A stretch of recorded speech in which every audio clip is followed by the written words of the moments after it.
Moin, moin und herzlich willkommen bei Santory. Schön, dass du hier bist. Ja, Leute, heute ist es endlich soweit. Ich präsentiere euch meine Top 10 Sommerparfums. Und ich bin ehrlich zu euch, es war so unfassbar schwer für mich. Ich wollte das Video eigentlich schon vor 2 oder 3 Wochen online stellen, aber ich konnte mich einfach nicht entscheiden. Ich habe so an die 27 frische Nischenparfums. Die sind alle ganz wundervoll, sonst hätte ich mir die logischerweise nie gekauft. Um mich da erstmal auf 10 Parfums zu reduzieren, war schon so unfassbar schwer. Und diese 10 dann noch in einem Ranking festzuhalten, also der Wahnsinn. Ich konnte mich einfach nicht entscheiden. Also normalerweise ist es so, ich drehe ein Video einmal ab und stelle es online. Ich bearbeite meine Videos ja nicht, denn ich möchte mich nicht verstellen, ich möchte da nichts herausschneiden, um da irgendwie einen anderen Eindruck zu vermitteln, sondern ich bin eben so, wie ich bin. Ich möchte authentisch sein und dementsprechend lade ich meine Videos immer direkt hoch. Aber in dem Fall konnte ich es einfach nicht. Es ist jetzt mein 5. Anlauf. Ich habe Videos abgebrochen, versucht zurechtzuschneiden, das Ranking ständig verändert. Ja, es war wirklich schwer, aber jetzt, Stand heute, sind es meine Top 10 Sommerparfums 2022. Es sind einige sehr bekannte Parfums dabei, einige weniger bekannte Parfums, aber das erfahrt ihr dann jetzt hier alles in dem Video. Wir starten gleich mit der Nummer 10 im Ranking und arbeiten uns dann zum Platz Nummer 1 vor. Und ja, es geht los. Mit der Nummer 10, mit Limon, der Marke Laboratorio Olfativo. Ich zeige euch immer nur kurz den Flakon, alles andere würde den zeitlichen Rahmen sprengen. Ja, tolles, massives, hochwertiges Glas, schöne grüne Farbe, sehr massiver, schwerer Deckel. Der Zerstäuber ist mit einer der besten Zerstäuber, die ich überhaupt kenne. Ganz toller, breiter, feiner Sprühnebel, also wirklich große Klasse. Ja, wie riecht Limon? Der Name lässt es schon vermuten. Sehr, sehr frisch und vor allem authentisch nach Zitrone. Stellt euch eine Zitrone vor, ihr schneidet die in der Mitte durch und drückt euch den Saft daraus. Also so riecht dieses Parfum. Frischer, spritziger, authentischer kann meiner Meinung nach eine Zitrone nicht riechen. Absolute Oberklasse. Dann haben wir eine leichte Ingwernote mit dabei. Die gibt dem Parfum eine ganz kleine, leichte Schärfe. Und der Dry Down ist so ein Mix aus so einer holzigen Basis mit ein bisschen Moschus. Also auch ganz wundervoll. Haltbarkeit, ja, muss man ehrlich sein, liegt so bei maximal 5 Stunden. Es ist wirklich nur eher eine kurze Erfrischung. Die Sillage ist relativ schnell hautnah.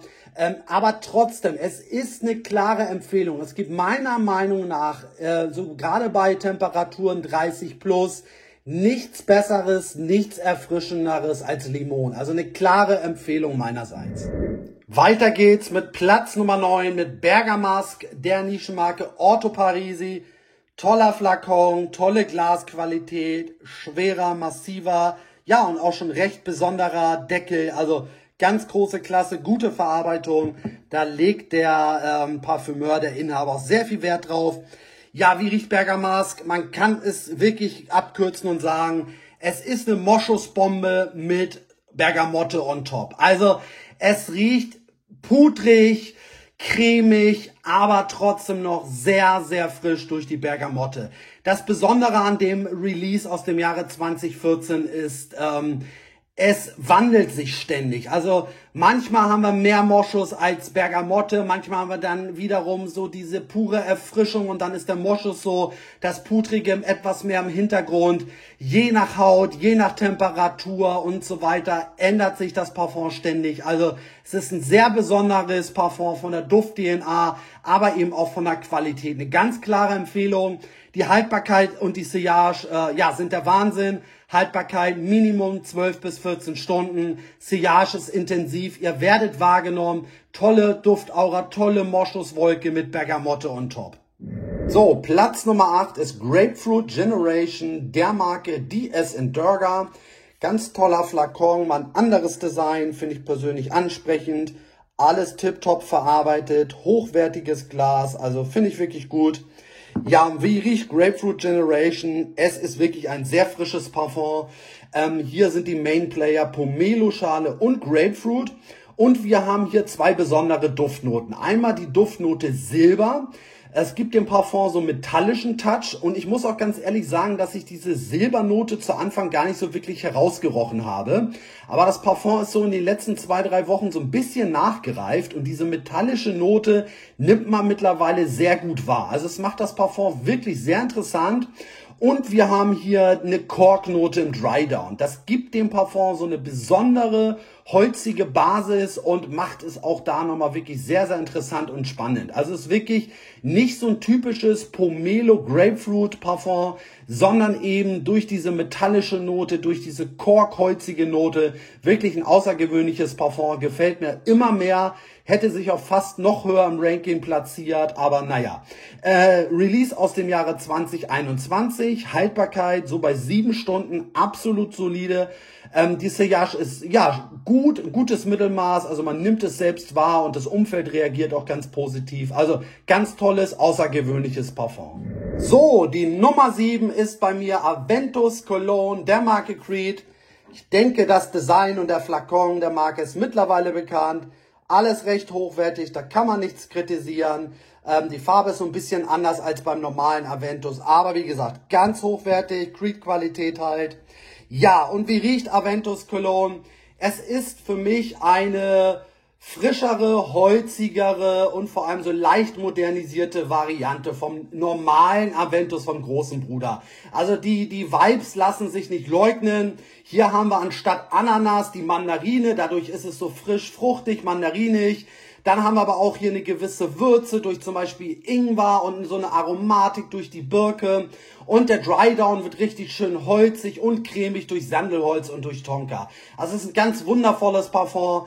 Die Haltbarkeit liegt so bei 7 bis 8 Stunden. Die Sillage ist tatsächlich ziemlich schnell hautnah. Also so schon nach 1,5 bis 2 Stunden ist das Parfum hautnah. Ich glaube, deswegen kommen auch oftmals so die Bewertungen, dass die Haltbarkeit nicht so stark ist oder so gut ist. Doch, die Haltbarkeit ist tatsächlich gut, aber es wird halt schnell hautnah und man nimmt es dann ja nur noch sehr schwer oder eben hautnah wahr.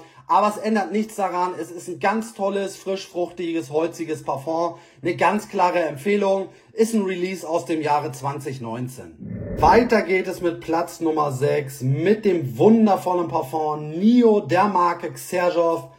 Ja, der Flakon, das ist wirklich Champions League meiner Meinung nach. Das alles perfekt verarbeitet, hochwertiges Glas, massiver Deckel, sehr guter Zerstäuber. Also das kann man meiner Meinung nach kaum besser machen. Also ganz, ganz toll. Ja, und wie riecht Nio? Auch hier ist es für mich die pure Erfrischung. Also wir haben eine sehr tolle, spritzige Bergamotte. Frischer geht es meiner Meinung nach kaum. Dazu haben wir aber noch so eine schöne Neroli-Note, die auch so eine Kopfnote, so eine kleine Rauchigkeit mitbringt. Neroli nicht altbacken, keine Panik. Also ist alles modern aufeinander abgestimmt. Dann haben wir in der Mitte sogar so einen kleinen blumigen Part durch Jasmin. Aber auch da, es ist kein blumiges, dominiertes Parfum, sondern nur so eine leichte blumige Note schwingt mit. Und der Dry Down ist auch ganz wundervoll durch Zedernholz und durch Guayacolz, also richtig schön weich, qualitativ hochwertig. Aber es ist und bleibt die pure Erfrischung, also eine ganz, ganz klare Empfehlung. Ist ein Release aus dem Jahre 2009. Die Haltbarkeit ist gut, 7 bis 8 Stunden, manchmal sogar komme ich auf 9 Stunden. Also auch da kann man absolut nichts kritisieren. Die Sillage ist auch gut, die ersten 2-3 Stunden recht intensiv, aber auch danach nimmt man das Parfum noch wahr. Und es ist auch sehr beliebt, es kommt sehr gut im Umfeld an, also wirklich eine klare Empfehlung. Ja, und dann sind wir auch schon bei Nummer 5 angekommen, nämlich bei Rosso Pompeii von Tiziana Terenzi. Ja, nicht wundern, hier der Flakon hat den einen oder anderen Ditcher abbekommen, ist mir mal runtergefallen, ändert aber nichts an der tollen Qualität. Also der Deckel ist sowas von schwer und massiv, da müsst ihr auch wirklich aufpassen, wenn der mal runterfällt. Ja, alles top verarbeitet, tolles Design, also ganz große Klasse. So, wie riecht Rosso Pompeii? Also ich muss sagen, es ist ein sehr komplexes Parfum. Also es riecht nicht nur irgendwie nach Zitrone oder nach Bergamotte, sondern es ist eben wirklich komplex. Also der Start ist sehr frisch. durch Grapefruit und durch Zitrone. Das Besondere da ist aber auch die Amalfi-Traube. Also wir haben hier so eine richtig schöne, fast schon leckere Traubennote. Ja, Traube riecht man auch nicht allzu häufig im Parfums und ja, das macht das Parfum auch wirklich besonders. Dann haben wir aber auch die ein oder andere blumige Note, Jasmin und Maiglöckchen, also auch toll. Das gibt dem Parfum auch so eine, ja, gewisse Komplexität. Und der Dry Down ist richtig schön weich durch Zedernholz und durch Sandelholz. Also es riecht von der ganzen Duftkomposition wirklich sehr komplex und hochwertig. Und ich habe auch, oder ich nehme auch so eine mentholige Frische wahr. Also Haltbarkeit und Sillage sind Bombe. Haltbarkeit 10 bis 12 Stunden Minimum. Einer der stärksten Parfums überhaupt. Und es ist eben ein Sommerparfum. Also wirklich der Wahnsinn. Die Sillage ist super. Man nimmt das Parfum selbst nach 8, 9, 10 Stunden noch wahr. Das Umfeld sowieso. Also wirklich große Klasse. Und man hat eine richtig tolle, ja für mich so mentholige Aura um sich herum. Also es wirkt irgendwie so erfrischend, so sprudelig, mentholig. Also so nehme ich es zumindest wahr. Also es ist ein ganz tolles, komplexes Parfum, eine ganz klare Empfehlung. So, dann kommen wir zu meiner Nummer 4, Afternoon Swim, der Marke Louis Vuitton. Das einzige Designer-Parfum hier in meinen Top 10. Ja, ich mag dieses Design von Louis. Tolle Glasqualität, tolles Design. Richtig guter Magnetdeckel, also alles tipptopp verarbeitet, spricht mich persönlich an. Ja, und wie riecht Afternoon Swim? Ich beschreibe es immer so, es ist für mich eine frisch gepresste Orange, darauf gibt es noch eine frisch gepresste oder ausgedrückte Mandarine und das Ganze wird dann mit so einem kohlensäurehaltigen Wasser, also mit so einem Sprudelwasser aufgekippt. Also es riecht frisch, fruchtig, hat so einen leicht prickelnden Effekt, also wirklich ganz wundervoll. Und ich finde, es hebt sich auch nochmal ebenso von anderen Orangen-Mandarinen-Parfums ab. Ich finde diese sprudelige Note, diesen sprudeligen Charakter ganz außergewöhnlich. Ich mag dieses Parfum, es ist wirklich ganz, ganz toll, eine klare Empfehlung. Es ist ein Release aus dem Jahre 2019. Die Haltbarkeit ist okay, liegt bei 5 bis 6 Stunden. Nicht so wie einige andere sagen, nur bei 2 bis 3 Stunden. Das sehe ich absolut nicht so. Die Sillage ist so nach 1,5 bis 2 Stunden relativ hautnah. Aber es kommt immer mal wieder hoch, man nimmt es immer mal wieder wahr und es ist wirklich ein ganz tolles, frisch-fruchtiges Parfum. Also eine klare Empfehlung. So, jetzt kommen wir zu meiner Nummer 3. Rogers Elysium als Parfum-Cologne-Variante. Ja, schaut euch diesen wundervollen Flakon an. Das ist handmade, wirklich hochwertiges Glas, alles top verarbeitet, schöner, schwerer, toll aussehender Deckel, also wirklich alles richtig toll verarbeitet. Absolut mein Geschmack, wirklich toll. Ja, wie riecht Elysium? Es ist für mich ein Meisterwerk. Ich muss es so sagen, es hat für mich mit die schönste Kopfnote überhaupt. Vielleicht ist es sogar die tollste Kopfnote, vor allem so bei frischen Parfums. Aber auch generell, es ist eine überwältigende Kopfnote. Ich kann euch gar nicht die ganzen Duftnoten aufzählen. Es sind unfassbar viele Duftnoten enthalten. Aber ich finde, das riecht man auch. Es ist ein sehr hochwertiges, komplexes Parfum. Ja, man bekommt so zu Anfang Bergamotte, Grapefruit, aber auch da schon so fruchtige Noten wie Apfel und Johannisbeere. Also es ist so erfrischend, aber zugleich auch fruchtig. Dann haben wir auch so einen würzigen, aromatischen Touch durch Pfeffer, durch Wacholder. Dann haben wir aber auch schon wieder so einen holzigen Noten und so Moschus. Also es ist wirklich ein Meisterwerk. Es ist ganz, ganz große Klasse, ein ganz wundervolles Parfum.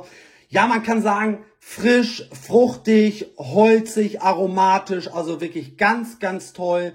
Release aus dem Jahre 2017. Die Haltbarkeit ist an mir bei 6 bis 7 Stunden. Ich weiß, viele haben da eine deutlich schlechtere Haltbarkeit. Ich habe das Glück, dass es an mir ganz gut hält. Die Sillage ist okay. Die ersten 2 Stunden relativ intensiv. Vor allem so durch diese, ja, überwältigende Kopfnote richtig gut wahrzunehmen. Klar, dann wird's irgendwann so ein bisschen hautnah, aber trotzdem, man nimmt dieses Parfum, sei es durch so eine Bewegung, durch so einen Luftstoß immer mal wieder wahr. Also ich wiederhole mich, aber es ist ein Meisterwerk, ist eine ganz, ganz klare Empfehlung.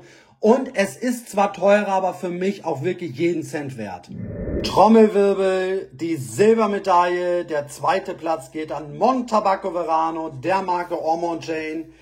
Ja, ganz toller Flakon, schönes Design, hochwertiges Glas, massiver Deckel, also da kann man nichts sagen, spricht mich persönlich an. Ja, wie riecht Montabacco Verano? Also ich muss es auch hier sagen, es ist für mich ein Meisterwerk. Es ist für mich so eine unfassbar tolle Duftkomposition. Ich versuche es mal zu beschreiben. Wir haben hier zwei richtig schöne, intensive, frische Duftnoten, nämlich Grapefruit und Orange. Von der Kopfnote bis in den Dry Down auch die ganze Zeit richtig gut wahrnehmbar. Dann haben wir ganz viel Iso-E Super. Ihr müsst Iso-E Super mögen. Overload Iso-E Super. So, dann haben wir aber auch Tabak und Leder. Jetzt würde man ja vielleicht denken, Sommerparfum, Tabak, Leder passt nicht so zusammen. Ja, eben doch. Es ist so ein frischer, fluffiger Tabak, also nicht irgendwie so, wie man Tabak bis dato kannte. Dann haben wir so eine ganz leichte und auch so leicht frische Ledernote. Also auch ganz außergewöhnliche Ledernote. Und dann im Dry Down so eine richtig schöne, fast schon leckere Tonka-Note. Also ich muss es so sagen, es ist ein Meisterwerk. Hier werden Gegensätze aufeinander abgestimmt. Es wird perfekt aufeinander abgestimmt. Hier gibt's frische Duftnoten. Hier gibt's Tabak, Leder, Iso-E Super. Und trotzdem riecht es eben wie so ein frisches, ganz wundervolles, qualitativ hochwertiges Sommerparfum. Also ich bin ehrlich, es war ganz lange meine Nummer 1. Es ist für mich, ich wiederhole mich, aber ich bin wirklich schwer begeistert, eine Meisterleistung, ein Meisterwerk. Also eine ganz klare Empfehlung. Hält mindestens 9 bis 10 Stunden, teilweise länger. Ist natürlich auch dem Iso-E Super geschuldet. Ihr habt dadurch auch eine unfassbar tolle Duftaura. Also ihr werdet wahrgenommen, es gibt unfassbar viele Komplimente. Ich bin ehrlich, ich habe es letzte Woche getragen. Ich war nach langer Zeit mal wieder abends unterwegs. Ich wurde zweimal angesprochen. Und man nimmt es die ganze Zeit selbst wahr. Also man riecht diese Aura, man ist so umhüllt. Also ihr merkt, ich bin begeistert und das auch wirklich zu Recht. Sillage ist auch sehr gut, kann man absolut nichts kritisieren. Also ein wundervolles Parfum, eher ein unbekanntes Parfum, beziehungsweise es gibt es auch nicht überall. Also ganz klare Empfehlung, meine Nummer 2, Montabacco Verano. So, und meine Nummer 1 ist Lumanist, der Marke Frappant. Schaut euch den außergewöhnlichen Flakon an, hochwertiges, massives Glas. Hier hinten haben wir sogar noch so ein schönes Muster drauf. Dann haben wir hier einen richtig schönen Holzdeckel. Ja, außergewöhnlich, besonders, trifft meinen Geschmack zu 100%. Ja, und wie riecht Lumanist? Also, ich bin ehrlich, das Parfum macht süchtig. Also so geht es mir zumindest mit dem Parfum. Klingt jetzt total crazy, der eine oder andere wird wahrscheinlich denken, ich bin total bekloppt in der Birne, aber ich gehe teilweise 2-3 Mal am Tag in meinem Parfumzimmer und muss an diesem Flakon riechen. Also es macht wirklich süchtig und das ist für mich ein Parfum, was mich unfassbar flasht und begeistert und jedes Mal aufs Neue. Also es geht nicht immer darum, dass es die außergewöhnlichste Duft-DNA ist, dass es ein unfassbar komplexes Parfum ist, sondern es geht doch meiner Meinung nach primär darum, dass man jedes Mal, wenn man ein Parfum trägt, eben so unfassbar, geflasht und begeistert ist. Und so geht es mir eben bei Lumanist. Jedes Mal, wenn ich es trage und dieser Geruch hochkommt und ich es wahrnehme, denke ich mir jedes Mal, wow, also das ist unfassbar, das ist wirklich meine Nummer 1. Und wie riecht es? Also wenn ihr von Chanel Allure Homme Edition Blanche kennt, dann wird euch Lumanist auch gefallen. Das ist für mich nochmal so die qualitativ hochwertige Variante, noch feiner und toller aufeinander abgestimmt. Aber es geht tatsächlich so in die Richtung von dem Chanel Parfum. Wie riecht es? Wir haben eine schöne, prickelnde Kopfnote. Wir haben hier zitrische Noten. Die Bergamotte riecht man richtig gut heraus. Diese Frische bleibt auch den ganzen Duftverlauf über vorhanden. Dann haben wir eigentlich schon in der Kopfnote, aber spätestens danach richtig tolle Gin Tonic Vibes. Also es gibt ja im Sommer nichts Schöneres so als Gin Tonic Vibes. Das heißt, wir haben hier Wacholder, wir haben hier eine Gin-Note, wir haben hier Thymian, also so richtig schöne, erfrischende Gin Tonic Vibes. Und der Dry Down ist wirklich göttlich. Also wir haben hier Tonkabohne und Eichenmoos. Aber Eichenmoos nicht so altbacken, nicht so oldschool, sondern wirklich so modern umgesetzt. Und vor allem so diese Tonka-Note, die ist unfassbar lecker. Die machen das Parfum besonders. Ja, eben dieser Dry Down und dazu noch diese Frische und diese Gin Tonic Vibes. Also ihr merkt, ich bin begeistert. Es ist wirklich meine Nummer 1. Haltbarkeit ist an mir gut. Also ich weiß, einige haben Performance-Probleme. An mir hält es tatsächlich 7 bis 8 Stunden. Und ich sage es ja immer wieder in meinen Videos, sprüht auf die Klamotten. Wenn ihr performance-schwache Parfums habt, sprüht auf die Klamotten, da bekommt ihr einen Performance-Boost. Hier wahrscheinlich auch durch Tonkabohnen und durch Eichenmoos, die sich auf Klamotten sowieso besser halten. Ja, bekommt ihr eben so einen Performance-Boost, da hält sich das nochmal deutlich länger. Ich kann mich da absolut nicht beschweren. Und die Sillage, die ist Mittelmaß, nichts Außergewöhnliches, aber durch diese tolle Duftaura, also dadurch, dass das Parfum immer mal wieder hochkommt und man es wahrnimmt, hat es für mich auch eine, ja, gute Sillage, eine ausreichende Sillage und vor allem eben eine ganz wundervolle Sillage. Man ist begeistert, wenn man dieses Parfum immer mal wieder wahrnimmt und es hochkommt. Also es ist tatsächlich mittlerweile meine Nummer 1. Es begeistert mich aktuell am meisten. Es ist eine ganz klare Empfehlung. 100 ml kosten hier in Anführungsstrichen auch nur 130 Euro.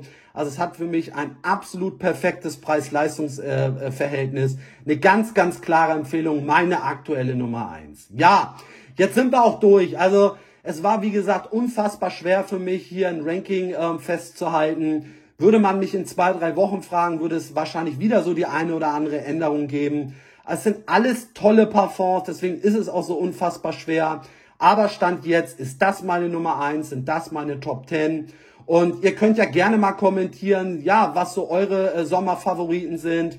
Ja, ob ihr vielleicht das ein oder andere Parfum auch in euren Top 10 habt, ob ihr es kennt. Und würde mich wirklich interessieren, haut mal in die Tasten, schreibt mal ein paar Kommentare. Ja, also danke, dass du durchgehalten hast. Vielen Dank für deine Unterstützung. Bleib gesund. Bis demnächst.